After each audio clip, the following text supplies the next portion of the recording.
All right, diving right in today, you sent this article our way, and gotta say, the title's a bit of a mouthful. Oh, yeah. The Major Ideologies of Liberalism, Socialism, and Conservatism, from political studies, serious journal stuff. Yeah, sounds heavy, I get it. But here's the thing, you were curious about it, so we're going to unpack it together and make sense of these big isms. And that's what's great about this article. It actually tries to reframe how we even think about ideology. Okay, how so? It argues that instead of like separate sets of beliefs, you can see them as different answers to this kind of debt question.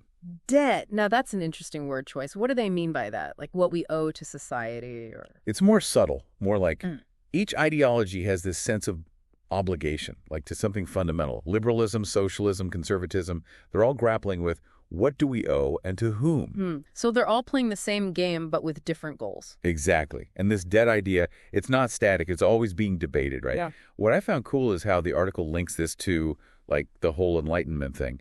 Oh, right, because before that, it was all divine right, tradition, the king can do no wrong, that stuff. Yep. And then, boom, questioning everything. Throws the whole system into chaos. Exactly. Creates this vacuum, right? Yeah. If we're not grounding politics in the old ways, what's the new standard? This criterion, the article calls it, for judging what's good or bad politically. So like the measuring stick, the ultimate value under each ideology. Yes.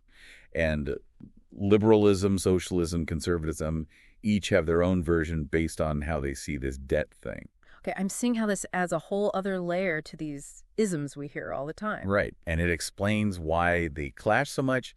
It's not just disagreeing on policies. It's like fundamental differences in what we owe and to whom. Different operating systems for society, almost. Now, before we get into the specifics, the article talked about major versus minor ideologies too, right? Yeah, important distinction. So like environmentalism or nationalism, they have their debts too, but more focused. Exactly. They're about specific things.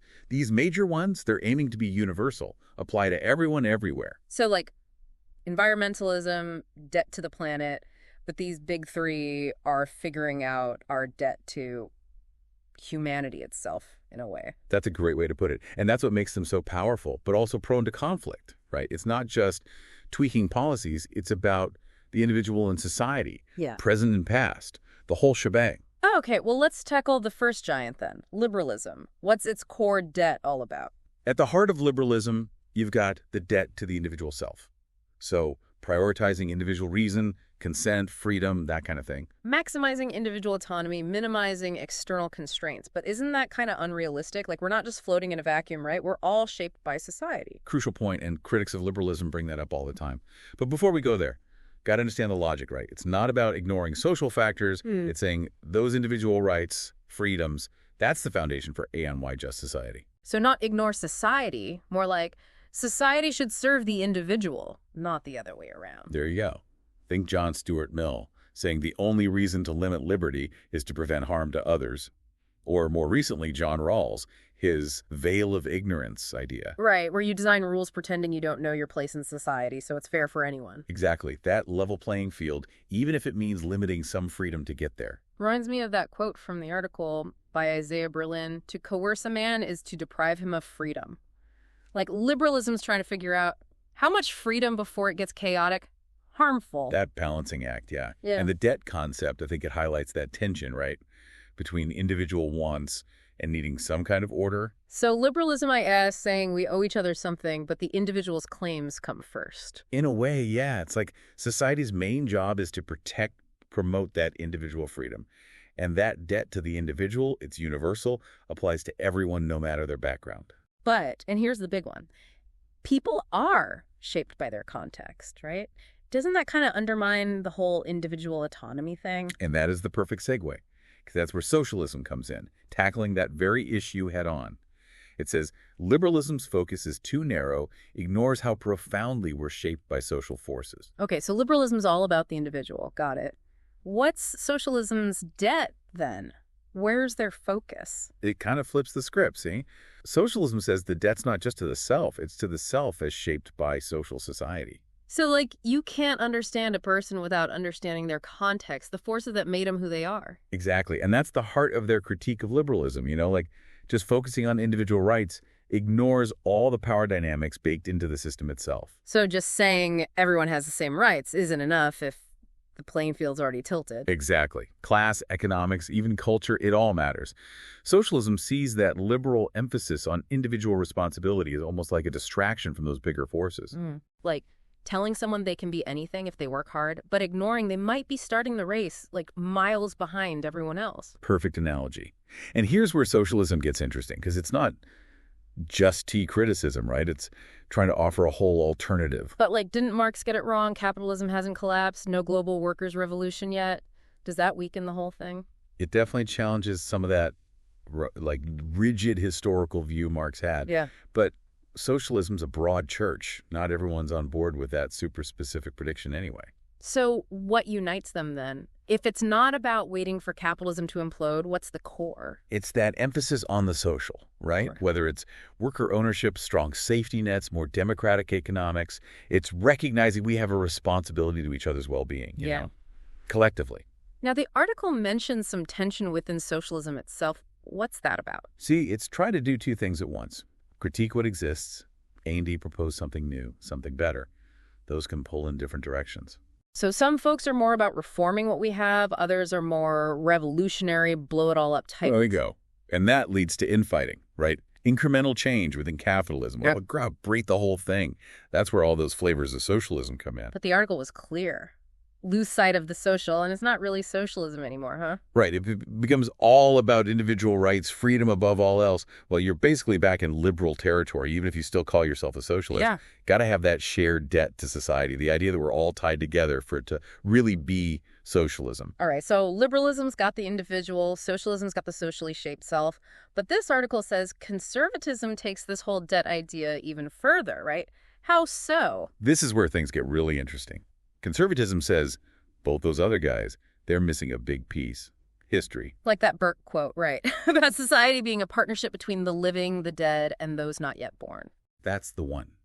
That deep sense of continuity, of being indebted not just to NOW, but to the past, to all that came before that made us who we are. So doesn't that make it sound kind of backwards looking? Like just resisting change, clinging to the good old days? That's the stereotype, yeah.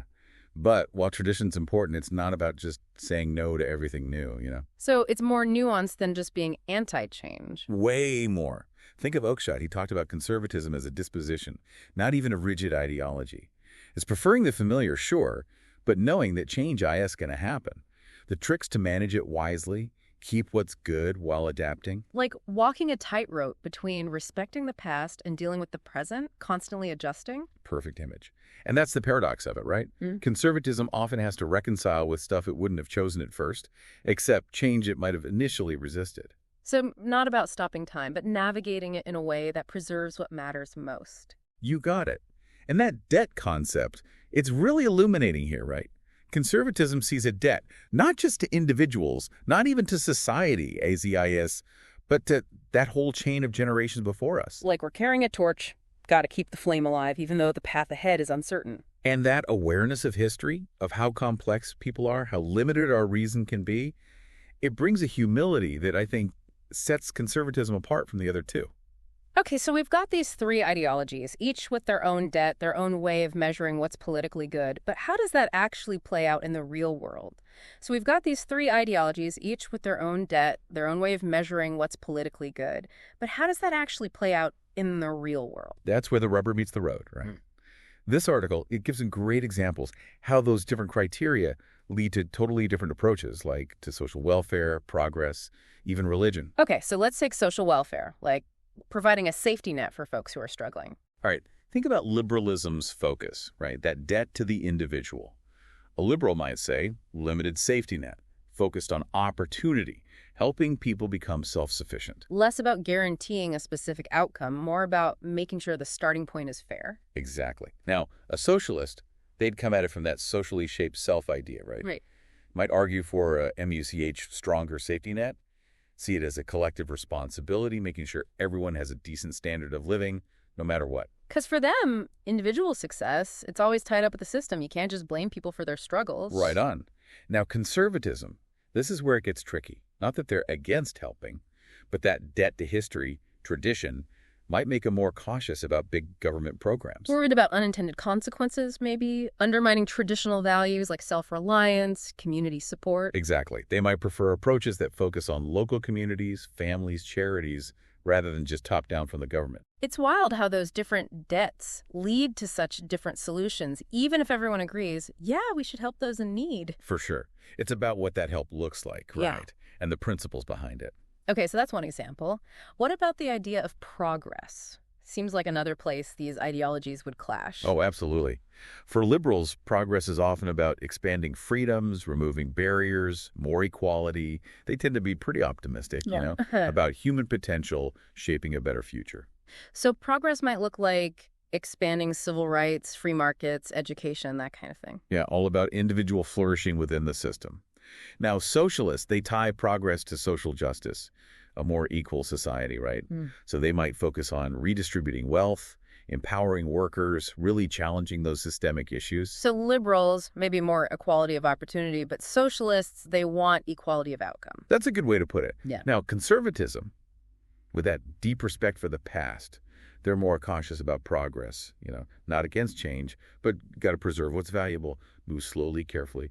So skeptical of big social experiments, more about protecting institutions, values that have worked in the past. And they might say true progress is building on that wisdom, not trying to start from scratch all the time. Okay, last big one I want to touch on. Religion. This seems like a huge point of disagreement. Big time. Liberals that focus on individual freedom, it often means a strong separation of church and state, right? Protect individual belief, but wary of religion having too much power publicly. So, okay, to practice whatever you want, or nothing at all, but keep religious symbols out of government, that sort of thing. Exactly. Now, socialists, more complicated. Some see religion as a tool of oppression, keeping the working class down, distracting from real problems. Like Marx's opium of the people thing. Yep. But other socialists, they see potential in religious communities for solidarity, social action. It's not so black and white. And conservatives, I mean, they tend to be more openly religious, yeah. More often. And they see it as vital for morality, for holding society together. They might say religion's key to instilling good values, strong communities, meaning in life, all that. So for them, encouraging faith is part of keeping a healthy society. In a way, yeah. And this is where that debt to history comes in strong. They might see religious traditions as part of our heritage, something worth preserving, passing on. Wow, it's amazing how these three ideologies, all starting with this debt idea, end up with such wildly different views. Right. It shows just how complex these things are. No easy answers. And each ideology, it brings something to the table, strengths and weaknesses. I think the takeaway here is understanding those underlying debts, those core values. It helps us have better conversations about politics. Totally. Instead of just yelling past each other, we can start to get where the other side's coming from, even if we disagree in the end. Like that saying, seek first to understand, then to be understood. And this article with that whole debt framing, it gives us a tool to do that, And to realize these debates aren't just abstract. They're about what we owe each other, to society, to the future. Deep stuff. So to our listener out there, if you're looking for easy answers, this ain't the place. But what you will find is a new way to think about these big isms, something that might challenge you, open up new ways of seeing things. Who knows? You might even rethink your own Islian sense of debt, what you think we owe to the world and each other. Thanks for joining us for this deep dive, y'all. Catch you next time for another exploration of the ideas that shape our world.